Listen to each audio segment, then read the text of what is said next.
Ahibati fillah, akhirat itu kampungnya orang-orang beriman. Kalau nggak salah itu temanya. Negeri akhirat, negeri orang beriman.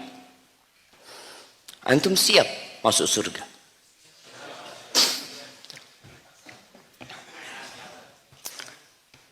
Antum nggak siap. Di surat Al-Baqarah ayat 224 insyaallah. Allah mengatakan tentang beratnya masuk surga. Enggak mudah jemaah.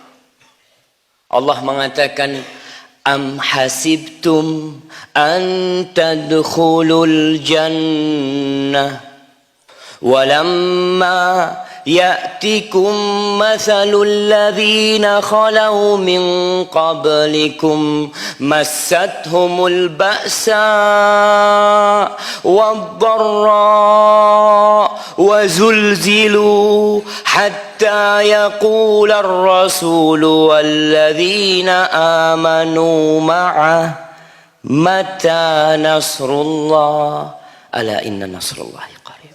Kalian ngira kalian bisa masuk surga. Ayat ini turun kepada sahabat-sahabat Nabi kita yang mereka hijrah meninggalkan kota Mekah, hidup dengan penuh kesusahan. Sebagian mereka dibunuh dan dibantai. Allah mengatakan, kalian mengira kalian bisa masuk surga. Dengan seperti ini kalian mengira kalian bisa masuk surga. Sedangkan belum datang kepada kalian seperti apa yang telah menimpa orang-orang sebelum kalian. Mereka ditimpa kelaparan. Mereka menderita banyaknya bencana yang menimpa mereka. Penyakit. Wazulzilu, digoyahkan jamaah hati mereka. Keimanan mereka. Antum tahu bagaimana Khabbab bin Ard. Khabbab ibn Ard. Dia datang menjumpai Nabi alaihi salatu wassalam dalam kondisi punggung dia itu dibakar oleh orang-orang musyrikin. Mereka membakar batu, kayu, sehingga ketika panas Khabbab diletakkan di sana punggungnya.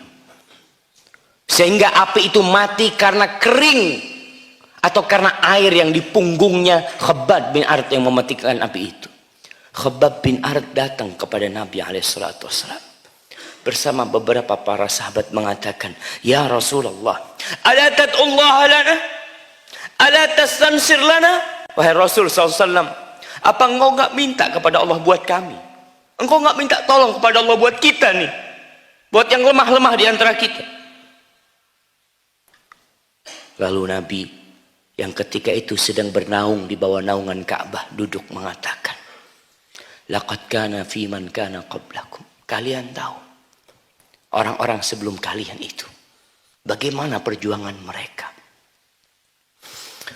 Sebagian di antara mereka yuhfaru lahu, digali tanah kemudian ditanam itu orang, sisa kepalanya, wa yudha'ul minsyaru fi ra'si, lalu gergaji itu ditaruh di atas kepala orang itu, terus digergaji sampai terbelah menjadi dua. Wa ma yaruddu dzalika an dini, dan itu tidak membuat mereka berpaling dari agamanya. Wa yumshatu bi amshatin min hadid, sebagian di antara mereka itu disisir dengan sisir dari besi sehingga terlupas daging itu dari tulangnya. Wa ma yaruddu dzalika an dini, itu tidak membuat mereka berpaling dari agamanya. Wala yutimmanallahu hadzal amr, kalian tahu Allah akan menyempurnakan agama ini. Hatta yasir ar-raqib min Son'a ila Hadramut, sampai nanti ada yang berjalan dari Son'a ke Hadramut, mereka tidak takut kecuali kepada Allah Jalla Jalaluhu. Walakinnakum qaumun tasta'jilun. Allahu Akbar. Tapi kalian ini kaum yang tergesa-gesa. Itu dikatakan kepada sahabat Nabi ya. Kalian kaum yang tergesa-gesa. Maka Allah katakan, ini ayat yang tadi Anda bacakan itu turun di Medina. Setelah peristiwa ke-13 tahun di Mekah mereka mendapatkan berbagai macam tantangan, Allah turunkan di ayat. Wazulzilu, mereka dicoba keimanan mereka, digoyahkan keimanan mereka dengan berbagai macam fitnah. Sampai Rasul dan orang-orang yang beriman berkata, mata nasrullah, kapan pertolongan Allah turun, kata mereka.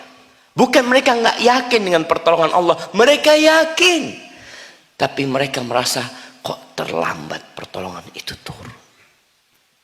Ala inna nasrullahi qarib. Sesungguhnya pertolongan Allah itu dekat, jamaah. Kalau antum baru datang kajian, hujan-hujan, udah ngeluh, duduk mungkin basah tempat duduknya, ngeluh. Mungkin ada yang nggak dapat tempat duduk, berdiri, ngeluh. Antum lihat bagaimana sahabat Nabi radhiyallahu taala anhum ajma'in, bagaimana kesabaran mereka ketika tahun ke-5 Hijriah. Mereka fikir sampai kota Madinah, insya Allah mereka aman dari gangguan orang-orang musyrikin. Datang orang-orang musyrikin ke Madinah. Mereka bawa 10.000 tentara untuk menghancurkan orang-orang beriman di kota Madinah.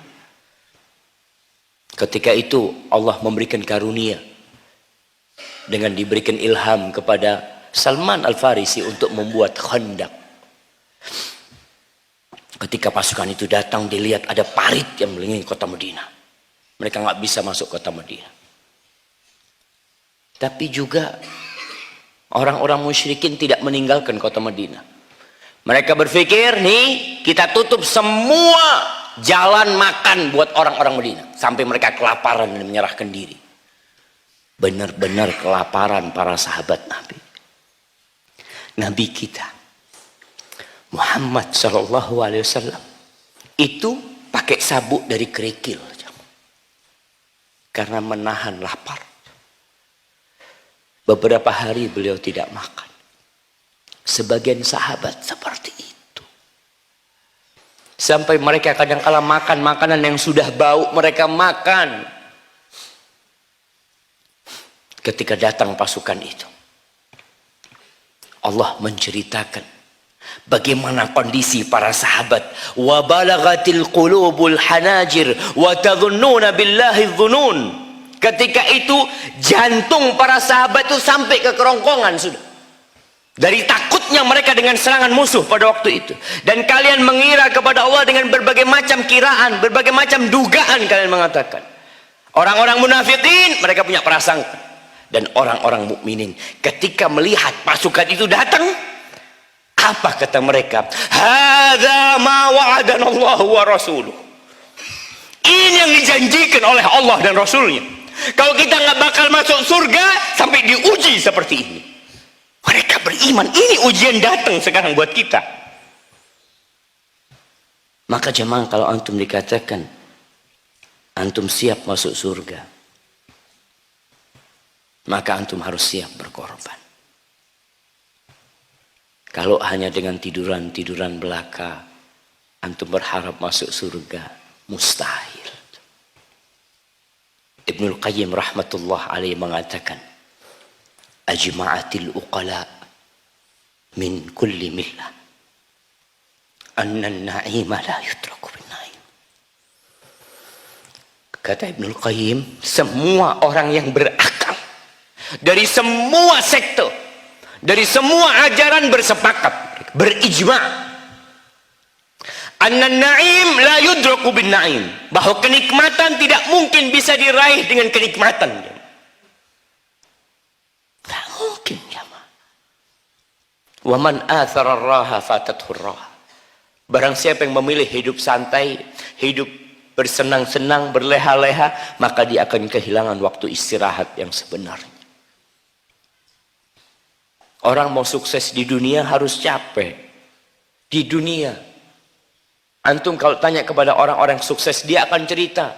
Waduh, dulu saya susah Pak Ustadz. Oh, dulu saya seperti ini. Dulu saya. Itu hanya untuk mendapatkan dunia, jemaah.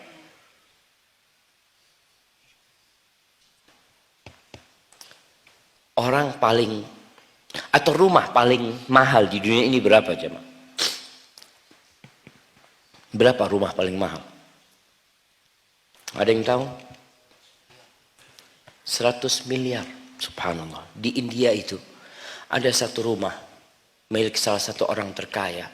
Harganya itu 19,5 triliun. Kalau gaji antum 1 miliar 1 bulan, antum dikasih umur sama Allah 100 tahun. Berapa yang antum kumpulkan? 12 M setahun. 12 M, iya. 1,2 T ya, nggak bisa antum beli rumah itu. Kalau antum nabung 1 miliar. Gimana yang Allah tawarkan kepada antum ini? Jannatun arduhas samawati wal ard. Surga yang luasnya seluas langit dan bumi ya. Berapa antum mau bayar untuk itu ya? Maka kita harus berpikir, mungkinkah kita masuk surga? Mungkinkah orang kayak ana, Ustaz? Mungkin. Ada seorang pelacur yang memberi minum seekor anjing. Allahu Akbar. Selesai mereka itu. Bagi pelacur jemaah. Saqat kalban.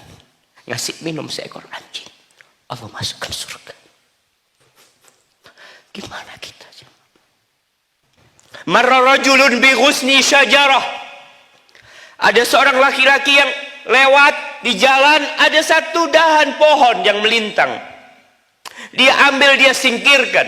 La yu'dhi hadzal muslimin. Enggak boleh ini gangguin orang-orang Islam. Fa ghafarallahu lahu fadakhala al-jannah.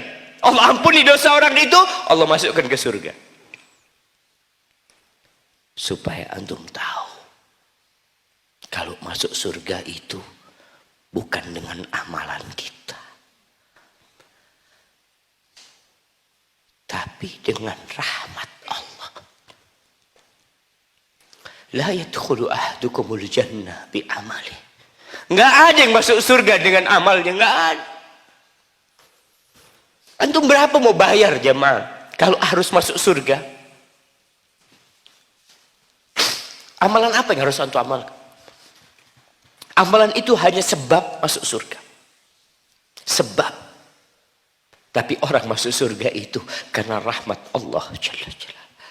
Nggak ada satupun yang masuk surga dengan amalan. Para sahabat mengatakan, hatta anta ya Rasulullah. Engkau ya Nabi. Engkau juga nggak akan masuk surga dengan amalan. Hatta ana. Aku pun nggak akan. Kita juga nggak boleh ujub dengan amalan kita. Antum nggak bakalan masuk surga dengan amalan antum. Sebanyak apapun ibadah antum. Hatta ana illa ayyataghammadani Allahu birahmatih, kecuali Allah meliputiku, membungkusku dengan rahmatnya, baru aku bisa masuk surga. Maka itu yang harus kita camkan. Kita semua ingin masuk surga, tapi dengan rahmat Allah Jalla Jalaluh. Yang jelas, itu kampung akhirat disediakan untuk orang-orang yang beriman, untuk orang-orang yang bertakwa.